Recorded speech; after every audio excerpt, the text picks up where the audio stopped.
Should you master NLP anchoring? Keep watching.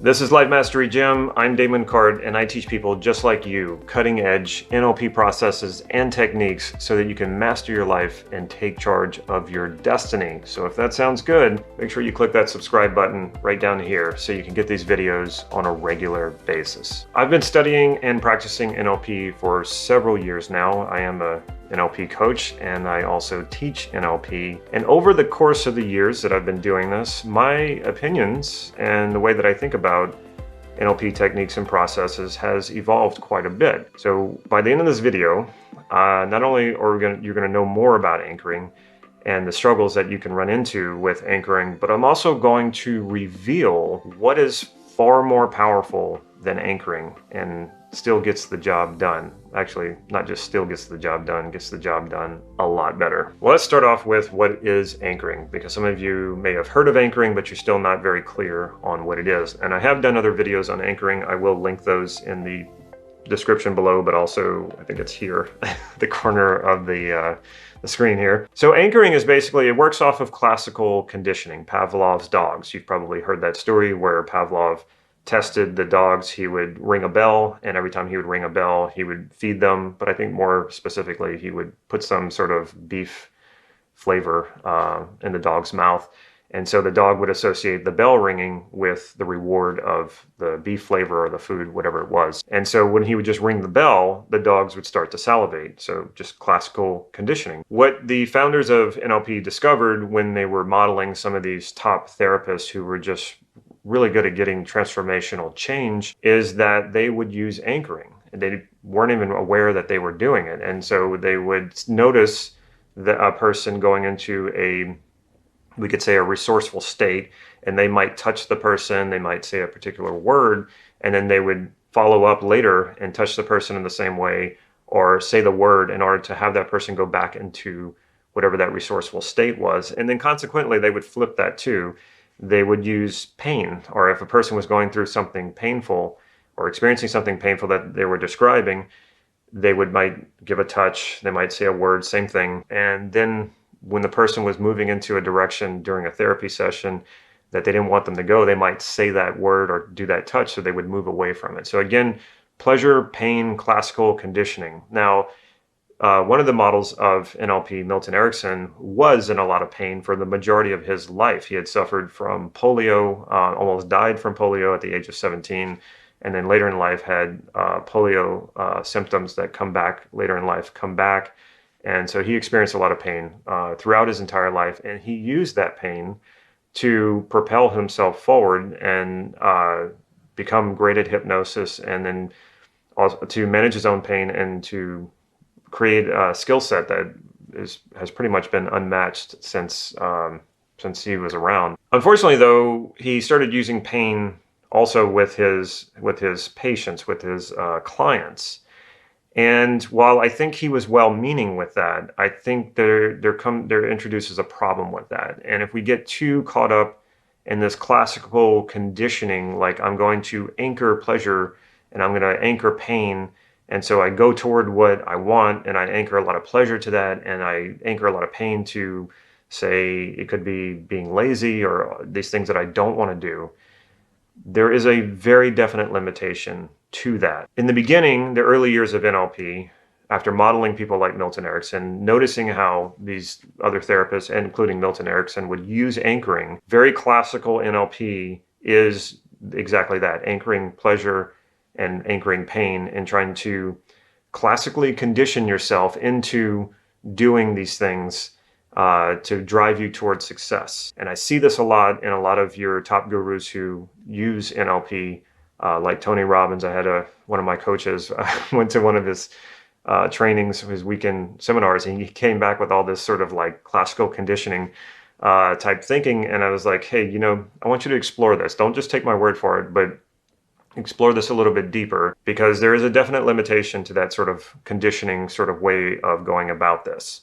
And he found out pretty quickly that yes, indeed, there is a definite limitation to this. And this is why I started to not use anchoring so much anymore. Not only that, anchoring is really about states. It's about creating resourceful states and being able to fire them off at will.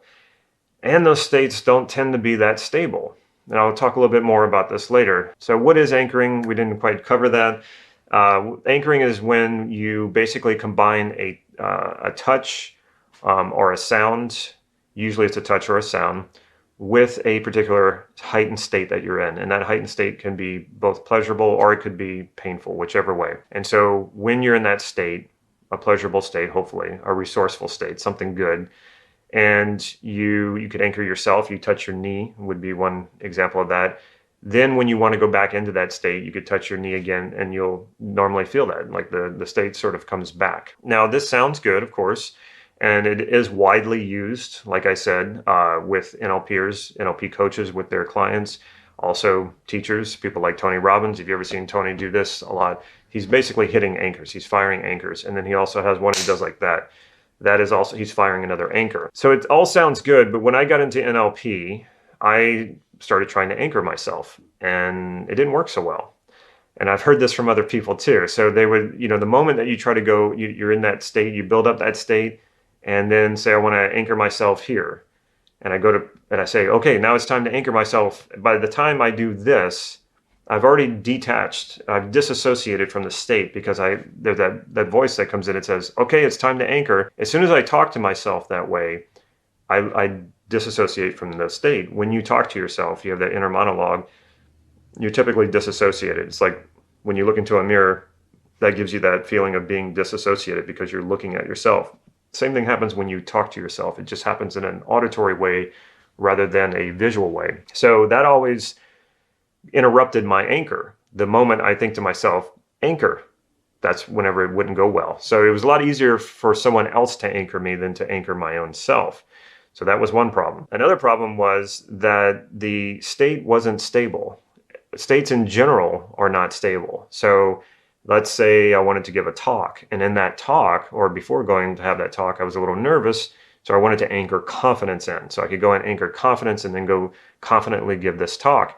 Well, I could fire the anchor, I could feel the confidence, but when I still got up there to do the talk, that confidence would wear off. And then there would go the state. And then I would start to get a little nervous and more nervous because I thought, well, what happened to my anchor?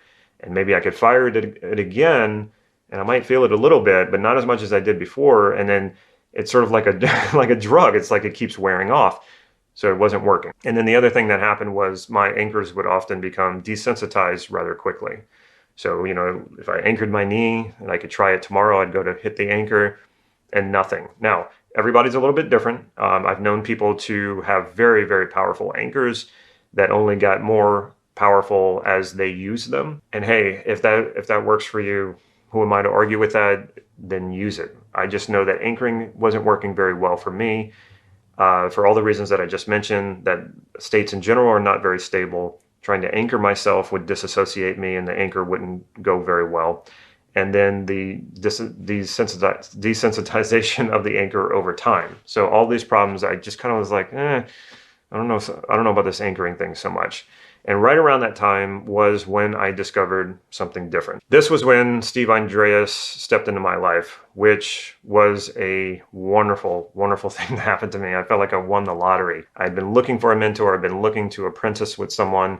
I had hit a lot of limitations, including things like with anchoring. I wasn't sure if I was going to continue on with NLP because I wasn't able to grow any more with what I had been taught. And then Steve steps in and then blows the whole thing wide open again. And what he taught me was the self-concept model. You find qualities that you value, qualities of identity, and then you install them in you. And I wasn't even thinking of this as being an alternative to anchoring. But once I started doing it, I realized how powerful this was and why it was so much bigger and so much, there was so much more possibility than this idea of classical conditioning. It's like, what if you're just very, very clear about what it is that you want? So because you're so clear about it, you don't need to be pleasured and pained into going after it. into achieving it. And this is where I came up with the idea well, not the idea, but the realization that you don't need self-discipline. You don't need willpower. In fact, if you're depending on those things, they're really a crutch. And they will wear out at some point because, again, what are we doing when we're using discipline and willpower? We're pleasuring and paining ourselves into trying to get what we want. And this will give out. Willpower gives out at a certain point. It is finite, but clarity is not. You can become more and more clear about what it is that you want. And when you do, that is the natural motivation that will get you there. And you don't have to pleasure and pain yourself to do that. And then you take it a step further when you know what your values are, and then you say, okay, well, I'll take that value, like authenticity, determination, perseverance, kindness, charisma, good sense of humor, sexy, any of these things that we can call qualities of identity. And instead of just wanting to go into that state and trying to fire an anchor to do that, you can install that into your identity and actually become that. So it's not a state that comes and goes, it becomes who you are. So imagine if you are the things, the qualities that you value most highly, what happens when you do that? Self-esteem goes through the roof, you have confidence, your confidence about who you are. You don't really need anchoring. That's what I'm getting to. Now, here's the thing. If you use anchoring and you find it useful, keep doing it. There's not a whole lot of harm in doing it unless you don't understand what I'm explaining here, which is if you're pleasuring and paining yourself to try to get you to go after what you want, achieve goals, become successful, and you find that it doesn't feel good, it's not very fulfilling, well, that's why. Because we are more sophisticated than pleasuring and paining yourself or your clients into getting what you want, because ultimately that's not getting what you want. And even people who train animals, where we normally think of classical conditioning is mostly applied to, pleasuring and paining the animal into doing what it is that you want them to do, they're finding now that that's even limited with animals. Like there are animal trainers now, the best in the world, who don't do that. They cultivate a relationship with the animal so that they can lead the animal and the animal wants to follow.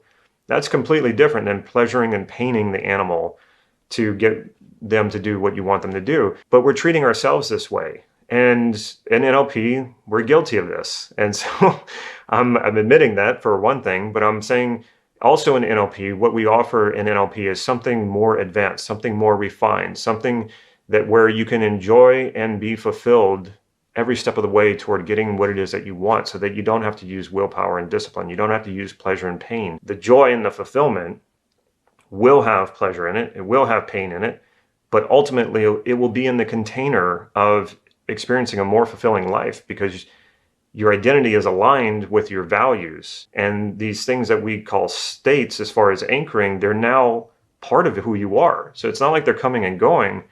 It is who you are, and you always have access to who you are because you're always here. And I know it might sound a little far out there, but I assure you that this is absolutely accessible, and it's a very precise system. There is a way that you can map and model your identity so that you can then find, well, okay, well, what's missing here?